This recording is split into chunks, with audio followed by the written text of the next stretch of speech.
This is my true story. I raised my son alone after his mother passed away. I gave him everything I had, my time, my savings, my health, just so he could have a better life. I never asked for much in return, just respect, just a little care. But one winter night in Ohio, my own son did something no parent deserves. He took my wheelchair, shut the door, and left me outside till morning. I survived that night, but I didn't forget it. What I did next changed both our lives forever. Before that, tell me where you're watching from and what time it is right now. And please subscribe so my story can reach more people. It was one of those Ohio evenings where the wind feels heavier than usual, sharp enough to sting your face. I had spent the day on the porch, wrapped in an old blanket, watching the sunset fade behind the trees. My legs had been getting weaker for months, and the wheelchair was the only way I could move from the porch to the kitchen and back. My son had promised to help me after dinner, to bring me inside once he finished his work calls. I believed him. I always did. But as the hours went by, the lights in the house stayed on, and no one came. I called his name a few times, softly at first, then louder.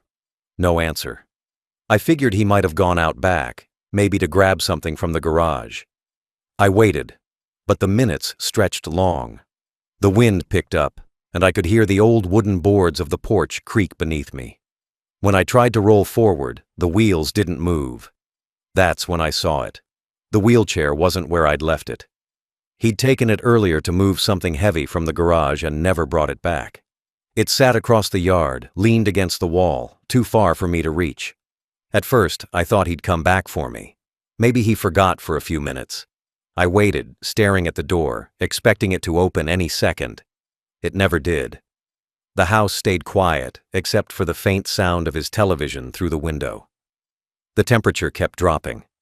I tried to pull the blanket tighter around me, but the cold found its way in through every small gap. The air smelled like frost and wet wood. I could see my breath in the dim porch light. As the hours passed, my hands started to stiffen. My fingers wouldn't bend easily. I kept telling myself to stay calm, that he'd remember soon. But every car that passed on the highway sounded like a reminder that no one was coming.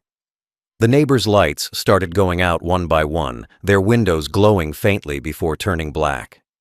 I sat there, alone, listening to the ticking clock from inside the house that I couldn't reach. Around midnight, the blanket stopped helping. My feet felt like stone. My face burned from the cold, then went numb. I tried knocking on the door with my cane, but the sound was swallowed by the wind.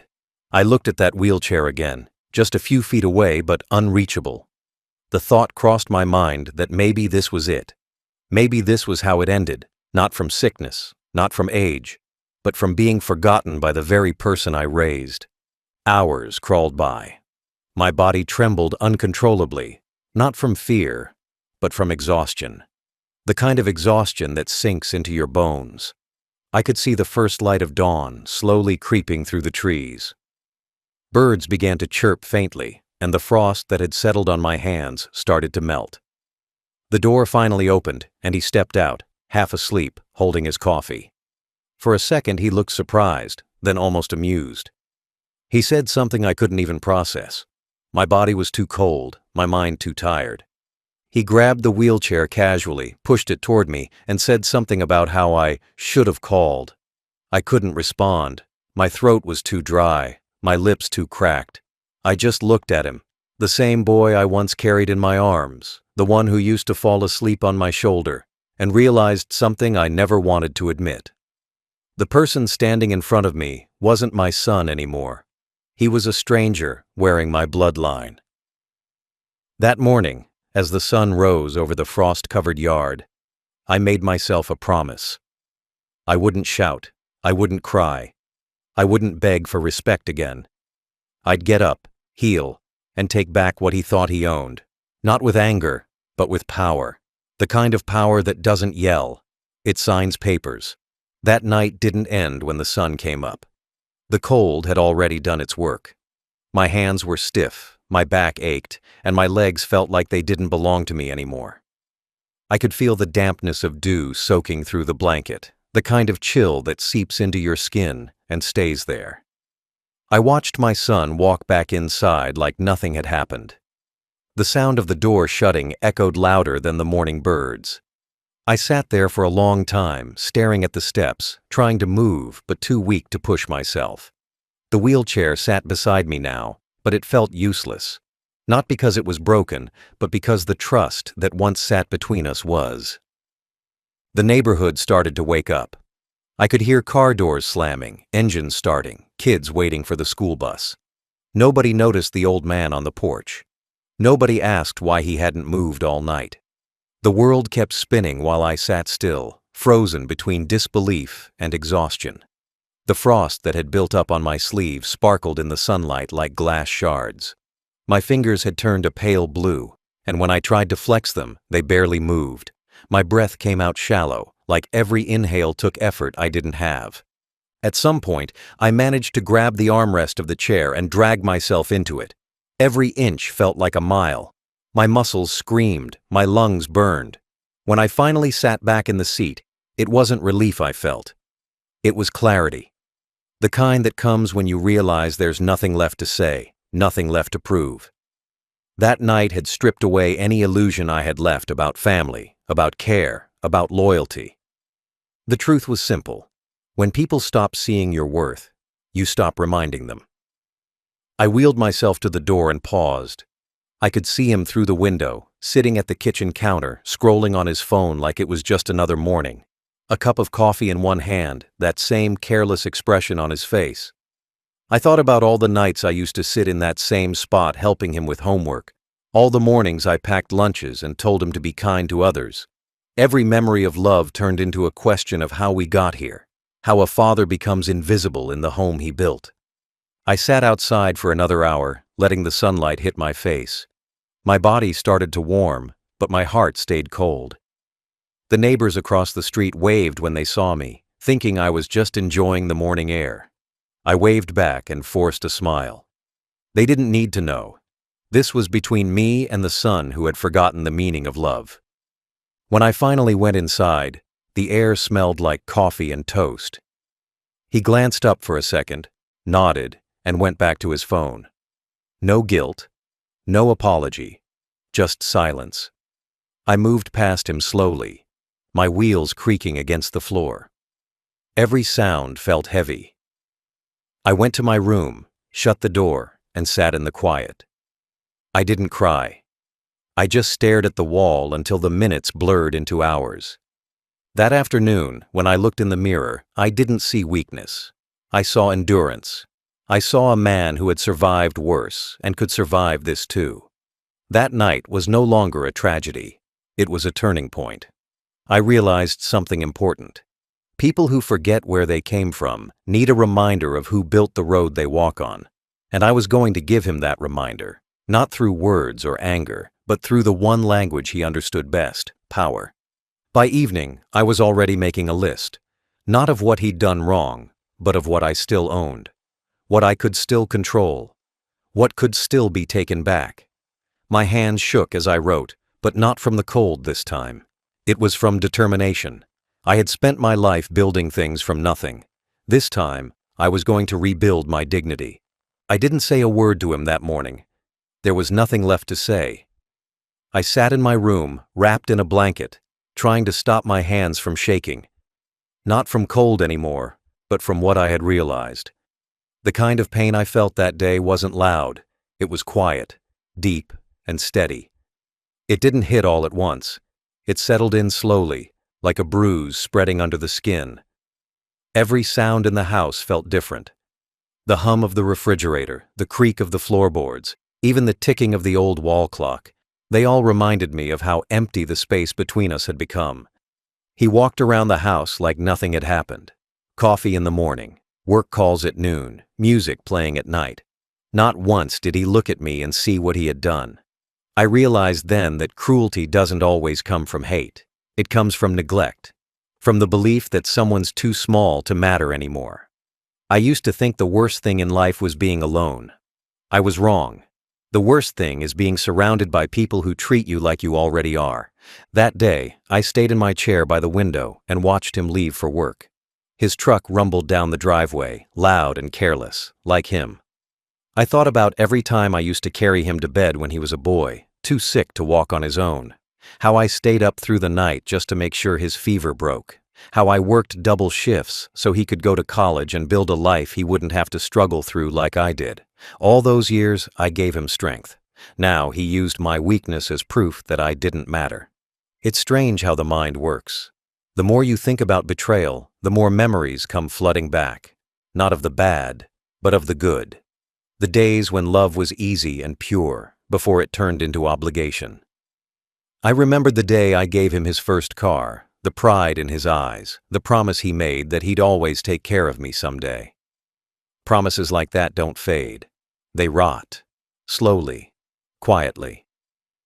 As the sun went down that evening, the ache in my chest grew heavier. It wasn't just the cold air still clinging to my body. It was the weight of understanding. I wasn't angry at him anymore.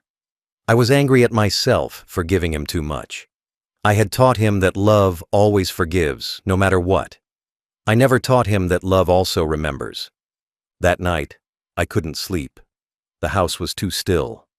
I rolled myself to the porch and stared at the same spot I'd been left in. The air smelled the same. The boards still creaked under my wheels. But I wasn't helpless anymore. I wasn't waiting for someone to save me. I was thinking, clear, sharp thoughts. I realized that I couldn't make him care through words. I'd already said enough over the years. What he respected wasn't family or love. It was power. And I still had some of that left, buried under the years, hidden in the same place he'd never think to look. When I went back inside, I opened my desk drawer. Inside were papers from the old days.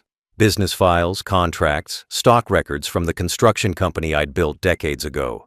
The same company I'd sold before retiring. The same one I'd once helped my son get started with through an investment that's still quietly tied back to my name. I ran my hand over those papers, tracing the printed letters, the faded ink. My son might have forgotten where he came from, but I hadn't. I closed the drawer and smiled for the first time in weeks. The pain was still there, but now it had direction. He thought he'd left me out in the cold, and won. He didn't realize he'd just woken something inside me that didn't freeze easily. A man who built his life from the ground up and knew how to take it back the same way. The next morning, I woke before sunrise. The air was cold but clean, the kind of cold that keeps your head sharp. I made coffee, sat at the kitchen table, and opened the old folder again. The papers were yellowed and rough at the edges, but they held power. Ownership records, signed agreements, partial share documents. Back when I sold my construction company years ago, I'd kept a small percentage of ownership, tucked away under a trust in my name. My son never knew. When he started his own company years later, I had helped him through that same connection, introducing him to people who owed me favors. Those same people were still out there, some retired, some still in business. I started writing down names. By the end of the day, I had a short list of people I could call. Men I'd built things with. Men who knew me not as an old man in a wheelchair, but as the boss who paid them on time, kept them safe, and never broke a deal. I made the first call to Texas, an old friend named Frank, the same man who handled my company sale 2 decades ago. He still remembered my voice. I told him I needed information, not sympathy. Within hours, he sent me everything I asked for. Updated registration records, shareholder information, and legal access tied to the small equity I still held. My name was still there, buried under layers of new ownership, but it was there. Enough to matter. For 3 days straight, I worked quietly from that kitchen table. While my son came and went, talking loudly on his phone, laughing with friends, acting like nothing ever happened, I built my plan piece by piece. I didn't need confrontation. I needed precision. Every night when he went to bed, I checked my emails, signed papers electronically, made silent moves.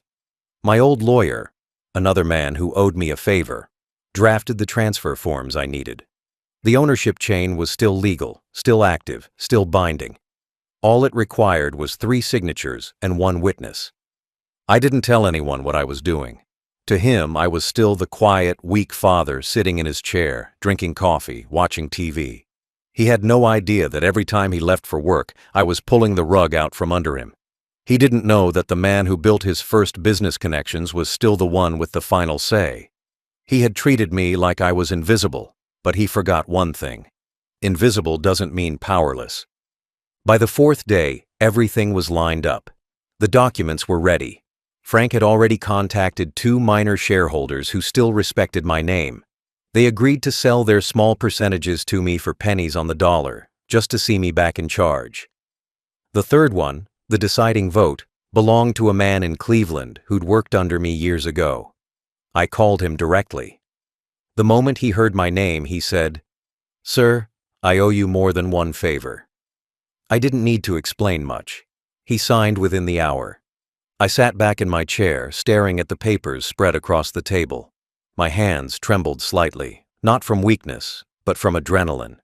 It had been a long time since I'd felt that old sense of command, the clarity of taking action. I wasn't just surviving anymore, I was leading again. The son who left me in the cold had no idea that I was about to warm his life with the same fire he'd forgotten I could still start. That evening, I put everything in a new folder labeled Transfer of Control. I placed it in my desk drawer, right next to the spot where the old wheelchair manual used to sit. There was something poetic about that, replacing the thing that symbolized my dependence with the one that symbolized my authority. I didn't smile, didn't feel satisfaction, just calm. Because this wasn't revenge, it was correction. The kind of correction life gives when you've earned the right to stand again, even if you're sitting down. He thought leaving me outside had ended my strength. He was about to learn that some men don't need legs to stand tall, they just need purpose. And I had found mine again. For the next 7 days, the house was quiet, the kind of quiet that comes before a storm. My son walked around with that same false confidence, humming to himself, checking his phone, pacing between the kitchen and the porch like a man who owned the world. He thought the silence meant everything was fine again. He had no clue what was moving behind the scenes. I watched him live his little routine, late nights, fast food bags, calls from people he bragged to about the success of his company. He didn't notice I was spending hours at the table, reading documents, signing forms, or whispering on the phone to men who once built empires with me. He thought I was just an old man passing time, but I was moving faster than he ever had. The paperwork from Texas had already been processed. The bank transfer confirmations were sitting in my inbox. The signatures that gave me controlling interest were complete. My name was now back in the system, the name he used to get loans, contracts, and trust. Every piece of that foundation had always belonged to me. He just built his arrogance on top of it. Each morning, I'd roll out to the porch and drink my coffee while pretending to read the newspaper. He'd drive past me on his way to work, tires crunching over gravel, music blaring from his truck. He never said good morning anymore. But I didn't need words. I already knew that one signature from me could change everything he thought he owned. I looked at him and saw the boy who once said he'd take care of me forever. Now, I was the one taking care of his future, by dismantling the one he built on my name. In those 7 days, I learned more about patience than I had in 70 years. Power doesn't always come from being loud. It comes from being certain. Every night, when the house grew quiet and his laughter faded from the living room, I checked the clock and smiled faintly. I had signed the final transfer on Wednesday. By Monday morning, it would be official. His company, his pride, his entire empire would belong to me. He had built it using my credit line, my old business contacts, my legal foundation. And now, I was simply taking back what was mine. He didn't notice the small changes. The way his phone started ringing less often. The way his accountant stopped replying as fast. The way one of his investors suddenly canceled a meeting. He brushed it off, too arrogant to connect the dots. Meanwhile, I received an email confirming the board had accepted my re-entry as the primary stakeholder. It was done. Silent, clean, and legal. One evening during that week, he threw a small party at the house. A few friends, loud music, laughter echoing down the hallway. I stayed in my room, the door closed, the hum of their laughter muffled behind the walls. I didn't feel anger. I felt distance, the kind that can't be crossed by blood anymore. I knew those laughs wouldn't last long. I knew what Monday morning would bring. And I didn't need to warn him. That Sunday night, he was out late again. I sat in the dark living room, lights off, just the glow of the lamp over the table. I looked at the papers stacked neatly in front of me. Legal confirmations, bank transfers, ownership seals, my signature, printed and final. I ran my hand over the company name, his company's name, and felt nothing but quiet completion. He came home after midnight, stumbling through the door, still laughing from the night out. He didn't see me there, sitting in the corner.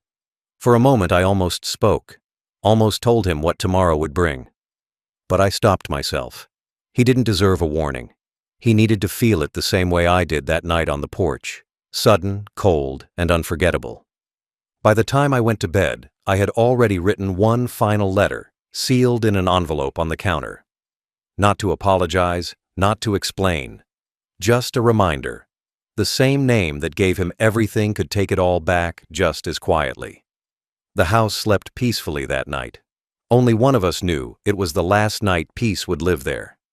Monday morning came quiet and sharp, the kind of morning that feels ordinary to everyone except the person who knows the ground is about to move.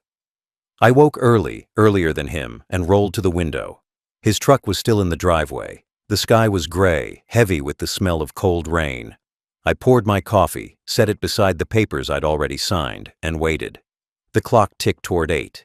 Somewhere across town, his office was unlocking, his employees settling in, his assistants logging into accounts that no longer recognized his name. At 8:15, the emails went out. Automatic, precise, professional. A full ownership update, effective immediately. The company, its assets, its bank accounts, everything with his name on it was now legally under mine. By the time he left the house that morning, I had already received confirmation from Frank and the Cleveland lawyer. Every transfer had gone through overnight. The last line in the document said it clearly. Majority control transferred to primary shareholder Mr. Peterson. That was me. It didn't feel like revenge. It felt like balance. I didn't smile, didn't gloat. I just folded the papers neatly and placed them in my drawer. The world had gone back to how it should have been. I watched from the window as he got in his truck, full of energy, talking loudly on his phone like nothing had changed. He drove off fast, splashing water over the gravel. I knew exactly what would happen next. Around 9, when he tried to enter his office building, his keycard wouldn't work. Security would stop him, confused but polite. His assistant would call the board, only to hear my name. His email would bounce back. His accounts would freeze. And for the first time, he'd understand what it felt like to be locked out of something that once belonged to you. Around noon, my phone buzzed. Frank texted me 2 words. It's done. That was all I needed. I put the phone down and leaned back in my chair. The silence in the house felt cleaner somehow, lighter. The kind of silence that comes after a long storm finally ends. I thought about how quickly things can turn when people forget who built the ground they stand on. My son had walked over me like a doormat for years, thinking my kindness was weakness. But kindness isn't weakness. It's restraint. And once restraint is gone, all that's left is truth. He didn't come home until late that afternoon. The sound of the truck door slamming told me everything. Anger, panic, disbelief. He burst through the front door, still holding his phone, voice trembling. I didn't move. I stayed by the table, calm. He paced back and forth, running his hands through his hair, shouting things I barely heard. He couldn't understand how it happened, how everything could disappear in one morning. But that's how betrayal works. Sudden for the one who causes it, slow for the one who endures it. He threw his keys on the counter, muttering to himself, checking his phone again like the screen might tell him something different. I didn't speak. There was nothing to explain. He finally stopped pacing, stood there breathing heavy, and looked at me. I met his eyes, not angry, not proud, just steady. He searched for words, but there were none left that mattered. He had taken my dignity that night on the porch. I had simply taken back what he'd built on top of it. By evening, the calls started coming in, from his employees, his investors, his accountant. They all wanted to know what was happening, and every one of them now had to talk to me. I answered each call politely, calmly, without emotion. Yes, the ownership transfer is official. Yes, I'll be taking over operations. No gloating, no satisfaction, just business. The same business I had once built, the same kind of work he thought I'd forgotten how to do. When night fell, he sat on the couch, head in his hands, silent. For once, there was no noise in the house. Just the sound of rain tapping softly against the window. I rolled past him without a word, paused for a second by the door, and looked out onto the porch. The same porch where he'd left me that night. The wind blew cold again, but this time I wasn't the one outside. The house was silent except for the low hum of the refrigerator and the rain hitting the roof. He sat on the couch for a long time, staring at the floor, phone still in his hand. Every few minutes, the screen lit up with calls from unknown numbers, probably investors, bankers, or employees trying to make sense of what happened. He didn't answer a single one. I watched him from across the room, not out of spite, but because I wanted to remember this moment, the moment a man finally sees what he's done. His pride had always been louder than reason, but now it had gone quiet. That quiet was heavier than any anger I could have thrown at him. He finally looked up. His face was pale, eyes red, jaw tight. He opened his mouth once or twice, like he wanted to say something, but no words came out. He walked to the counter where the papers sat, the ones I had left there by design. They weren't hidden. I wanted him to see them. He flipped through the pages, his hands shaking. He saw the signatures, the stamps, the letterhead. My name. Each page told the same story. Everything he thought belonged to him was now mine. He dropped the papers onto the counter and turned away. For a second I thought he might walk out, but he didn't.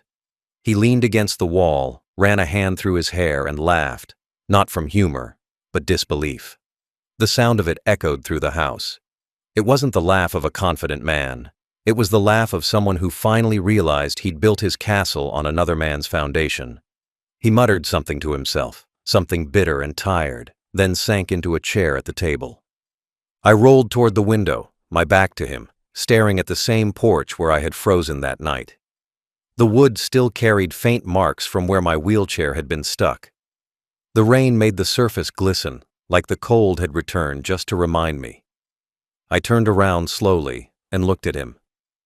He didn't meet my eyes. His breathing was uneven, his shoulders slumped. The room smelled like coffee and wet air, the kind of smell that hangs around after something breaks that can't be fixed. He finally said something under his breath, a few words I couldn't fully hear, but I understood the tone. It wasn't anger anymore. It was confusion. A son who couldn't understand how the man he thought was weak could move mountains so quietly. I didn't answer. I didn't need to. I simply rolled closer to the window, reached out, and pointed to the porch. That same spot. That same night. I didn't say a single word, but he knew exactly what I was saying. He stared at that spot for a long time, his jaw tightening again. I could see him replaying it in his head. The cold night, the silence, the laughter, the locked door. The memory hit him, and his face changed. The arrogance faded. The fight drained out of him. He lowered his head into his hands, and for the first time in years, he looked like the boy I once knew. The one who used to hold my hand when crossing the street, who used to cry when he fell off his bike, who used to say he'd always take care of me. The silence stretched. I let it. Sometimes silence teaches louder than words. I rolled back to my desk, opened a drawer, and pulled out an envelope. Inside was a single page, a letter transferring him a small monthly stipend, just enough to survive. I placed it on the counter beside him and turned my chair toward the hallway. I didn't look back. There was nothing left to see. That moment wasn't revenge. It was justice. He had left me out in the cold to suffer. I had left him in the warmth to understand. The difference between us was simple. I had learned to endure pain. He had only ever learned to avoid it. When I reached my room, I closed the door gently behind me. Outside, the rain slowed and the wind softened. I sat there in the dark, not proud, not sad, just done. The storm had passed, but the lesson stayed. The next few weeks showed what real silence can do to a man. His voice, once loud in every room, turned faint. The phone calls stopped coming. The truck that used to roar down the driveway stayed parked, collecting dust. The laughter, the noise, the music, all of it vanished, replaced by the hum of nothing. He stopped leaving the house early. He stopped dressing up. He sat for hours on the porch where I had once frozen, staring at the same road I used to watch, like he was waiting for something to change that never would. Every now and then, I'd see him hold his phone up, checking the balance on an account that no longer existed. The numbers he saw weren't just gone, they were mine now. His house bills started to pile up on the counter. He didn't open most of them. The few he did, he folded and pushed aside. There were calls from the mortgage company, reminders from the bank, letters from creditors, all addressed to him, none of which he could answer. The house that once smelled like coffee and fresh paint started to smell like dust and old air. The pride he used to wear like armor started to crack. I could see it in the way he walked slower, the way he didn't make eye contact anymore. Every step was heavier than the last. He tried to act like he still had control. I'd hear him on the phone sometimes, trying to convince people that things were temporary, that new investors were coming. But everyone in business knows when a name is burned, it stays burned. He had treated people like they owed him. Now, no one returned his calls. The ones who once cheered him on had already moved on to the next rising name. The world is quick to forget men who mistake arrogance for leadership. The day his car got repossessed, he didn't tell me. I only knew because I heard the tow truck outside, the sound of the chain tightening, the metal scraping against the driveway. It was the same sound as that cold porch night, a sound that marked an ending. I stayed inside, watching from the window, calm and steady. He stood there in the rain, hands in his pockets, watching the truck drive away. No shouting, no anger, just stillness. He finally knew what helplessness felt like. After that, he spent more time inside, avoiding the world. His friends stopped visiting. His phone barely rang. He started making smaller meals, cutting corners wherever he could. The pride that once filled the house had deflated. Every corner of that place echoed with the same emptiness I had once felt. Then, one morning, I rolled past his room and noticed the bed was empty. His things were gone. The clothes, the shoes, even the framed photo of him and his mother. All that was left behind was a single envelope on the table. Inside was the small stipend letter I had written for him, folded neatly. On the back, in messy handwriting, he'd written 2 words. I understand. He didn't leave an address. He didn't say where he was going. I heard from a friend months later that he'd been seen at a shelter downtown, working odd jobs, keeping to himself. I didn't feel joy or pity, just quiet acceptance. He had fallen, yes, but not because I pushed him. He fell because he had climbed too high on a ladder made of ego and forgot who built the ground beneath it. The house felt lighter without him. I could move freely, open the windows, breathe. I kept the porch light on at night, not for him, but as a reminder of what happens when love turns into entitlement. That light wasn't for him to find his way back. It was for me, to remember that survival doesn't always mean standing. Sometimes it means sitting still while the ones who hurt you collapse under their own weight. The house is quiet again, the kind of quiet that doesn't hurt anymore. I wake up to the sound of birds outside instead of shouting or slammed doors. The sunlight comes through the window in soft lines, hitting the floor beside my new wheelchair. It's clean, silver, smooth, nothing like the old one that once sat on the porch, rusted from that night. I keep it by the window now, polished every Sunday, not because I need to move fast, but because it reminds me how far I've come without ever standing. The porch light stays on every evening, not for anyone to find their way home, but as a small victory, proof that I decide when the light goes out, not anyone else. Life feels different when peace replaces pride. I spend my mornings watching the trees outside sway with the wind. The same wind that once froze me now feels warm against my face. I cook simple meals, make coffee just the way I like, and listen to the radio without interruptions. I don't look at my phone much anymore. There's no one I'm waiting to hear from. My days are quiet, steady, full of small things that used to go unnoticed when noise filled every corner. Sometimes I still think about him. Not with anger, not even with regret. Just reflection. I wonder where he sleeps now, whether he still keeps that old photo of his mother close. Maybe he's working somewhere small, rebuilding something piece by piece. Maybe he's still angry.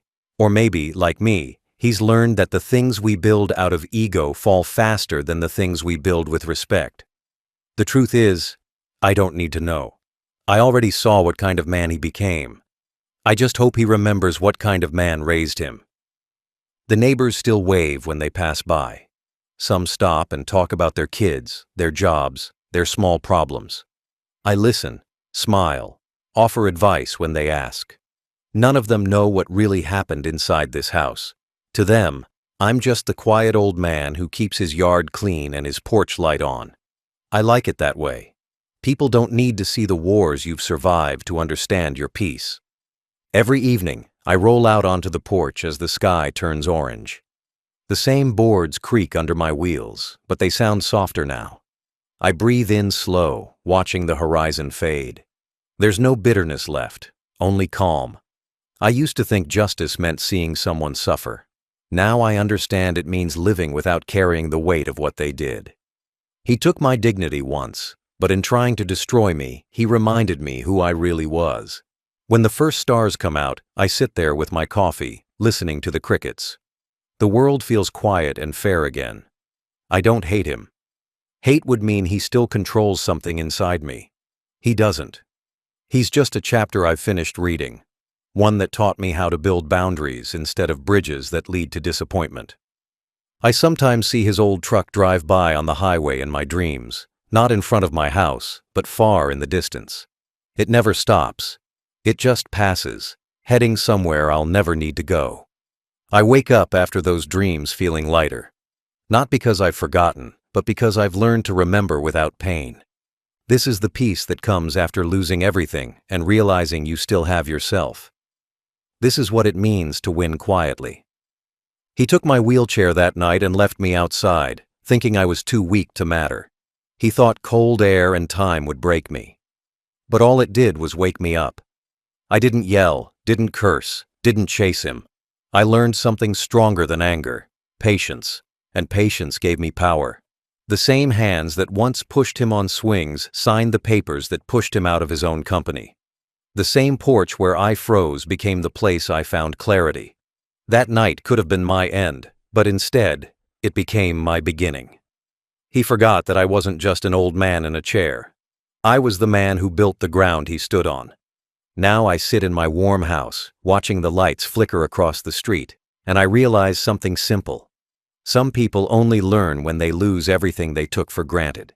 He lost money, friends, a company, and comfort. But I hope, somewhere out there, he found humility. I didn't take his life away. I gave him a mirror.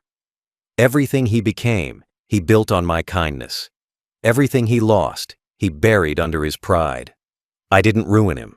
I reminded him. I don't expect an apology. The world doesn't work on apologies. It works on lessons. And this one, he'll never forget. He'll remember the night the power shifted, the day his keycard stopped working, the moment he stood on the same porch where I once sat, feeling the same helplessness I endured. That's the kind of justice no court can order. Sometimes I wonder if he ever drives by this house again, late at night, just to see if the porch light's still on. Maybe he does. Maybe he looks through the window and sees me sitting here, alive, calm, unmoved. Maybe he thinks about knocking, but stops himself, because deep down, he knows that door doesn't open the same way anymore.